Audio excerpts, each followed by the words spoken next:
Patients with sleep apnea, I find that when we address their sleep apnea issues, their day-to-day living gets easier. They're more alert. They no longer feel run down. Not as tired during the day as well. Those are the benefits that they see every day.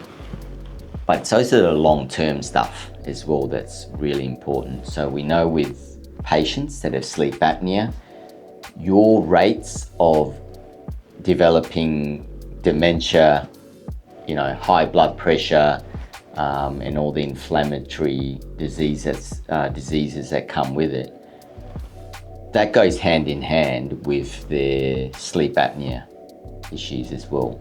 So by addressing sleep apnea, not only do they find their day-to-day living a little bit more comfortable, but it's actually affecting their long-term overall health.